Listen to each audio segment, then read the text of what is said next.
Alright, so I'm going to be reviewing 3 of the newest issues of the DC New Universe. I actually I picked up one late.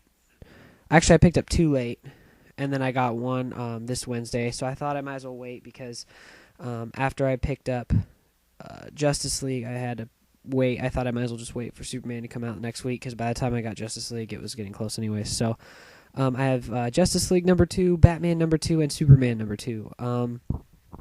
This is one of my more solid pull lists right now. I got some of the higher rollers up here, so let's just get right to it. I'm going to start with Justice League because it came out first, along with Batman, but I'll just do Justice League first. I love, for one, I gotta say I love the cover. It's really cool. Jim Lee's art is fantastic, and if only he was better on deadlines, I would love to read him more. He's really got a talent for this. The one thing about the art that I don't like is the very first page, Barry Allen at the very bottom, the bottom panel. I know it's supposed to. I think it's supposed to be like a shadow, of him, but it just looks like he's missing an eye. The shadow did not work out for me. I don't think it just looks very odd. I mean, at least give him a little more of an outline of an eye or something. He looks like half the Question in that panel, but besides that, it's fine. So we're basically starting where we left off. Batman and Green Lantern just ran into Superman for the very first time, and it looks like they've been fighting for a little bit, and Batman's been using everything he can to take down Superman. This is actually one of the better handled Superman Batman fights. For one, for being a little biased, I like Superman better than Batman, even though I'm really into Batman right now. It's really cool just to see, Superman just kind of kick the crap out of everybody. He doesn't really do too much, but he really shows off his strength. He really makes Green Lantern look like a chump, and that's kind of cool too. This is basically what I expected. A couple pages of brawling. Flash comes in, he takes down Flash, and then Batman kind of becomes the mediator of this fight and says, maybe we're all having a big misunderstanding here. And once again, the art's really good. So basically, they go off to look for whatever brought these boxes here, talking about Darkseid, and they're out searching, and there's a little more Cyborg, or to-be Cyborg, getting in a pretty emotional fight with his dad. So yeah, they're kind of just talking, and it's kind of just going right along. And there's a surprise couple last pages that'll kind of give you a hint of what's going to happen next. I don't want to spoil anything, so overall, I really liked it. I like this one better than number 1, by the way. It was a lot more interesting, and not just because Superman's in it. I'm not just saying that. I actually just enjoyed the issue a little more than I did number 1. So that's good. If I would have to rate it, which I usually don't rate, but if I had to rate it, I would rate it 4.5 stars or whatever. I don't know. Maybe I should get a rating system. I don't know. Next, we have Batman number 2, still written by Scott Snyder and drawn by Greg Capullo, which I really like his art. He's my favorite artist right now, I think, in the DC New Universe. I'm really digging it. Him and Jim Lee, but I think I like him a little more. He's really on top of his game. It's really just great art, and everything really makes Batman look cool. So this basically starts out with, talking about the Wayne Tower, which was apparently destroyed. I haven't read Batman for a really long time, so I don't really know what happened before this, but it sounds like, there's, something happened with it.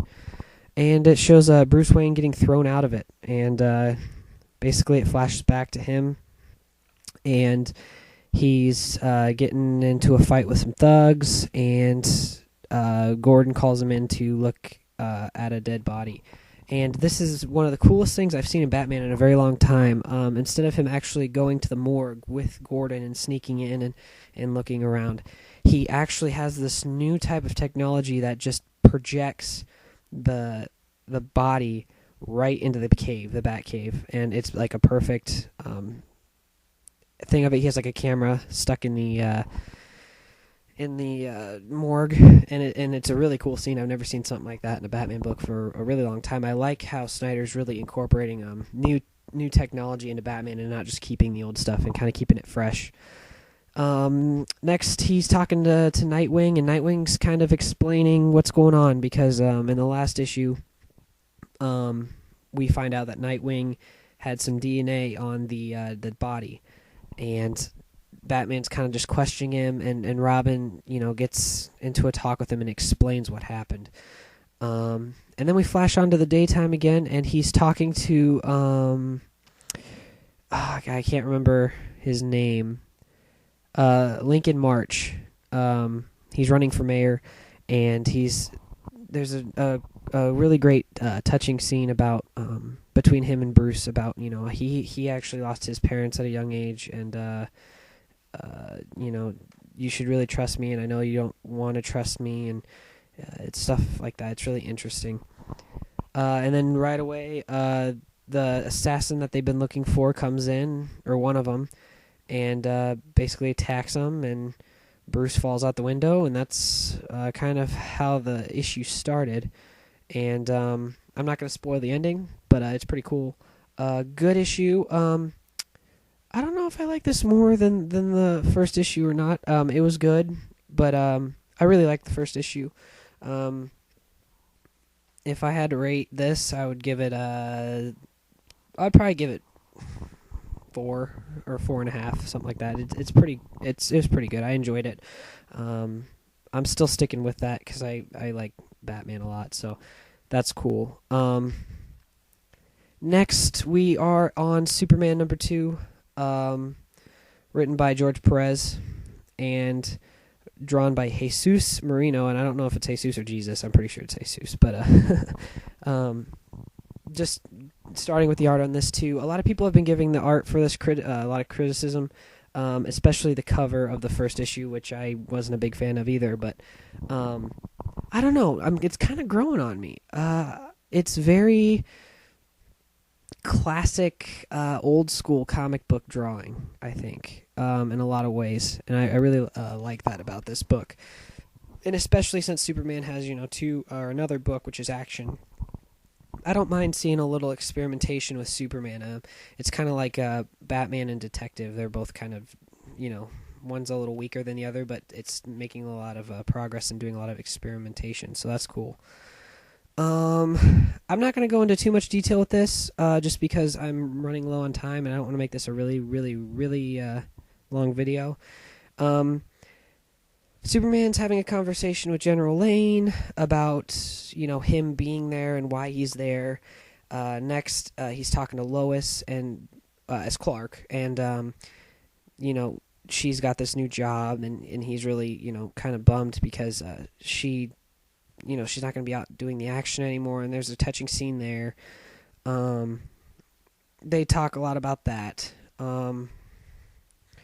And then basically it gets into the new character who is invisible, and is invisible to Superman, and he's fighting Superman through the city of Metropolis, and Superman doesn't know what's going on, and everybody's confused.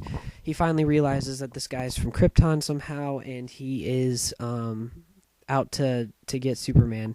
And there's a really, really neat fight scene where he's using the TVs and the media to find this guy, because he can see him through the media, but he can't see him with his bare eyes. So he hits him and throws him into a building with a bunch of TVs, and that's pretty neat.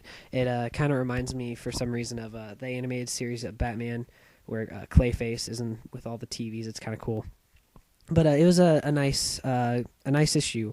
I liked this better than the first issue too. It's really kind of picking up some steam here, and I'm really enjoying this issue because I really like the meat of it. There's a lot of narration and there's a lot of dialogue, and that's really neat because it takes me longer to read this book, and it's nice to be able to actually get my money's worth out of something. So I'm not dropping this. I'm actually getting more excited for it, and I think some people should actually give it another chance and give it more of a chance because it is a really fun book. If you like action, and if and you want to see, kind of more of just some Superman, some good old fashioned Superman, with some slight changes. It's neat to read, and I'm excited to see what they're doing next. After the first 6 or 7 issues, then Perez is leaving, and we're getting, I don't remember who, but it's exciting, and I'm gonna stick with it. And yeah, that was my pull list. I hope you enjoyed them. Oh, that I would probably give 4.5. I'd give it 4.5. I'd give Justice League 4.5, Batman 4, and Superman 4.5. I think. Yeah, I really enjoyed them, so I hope you pick those up too. And I'll see you next time.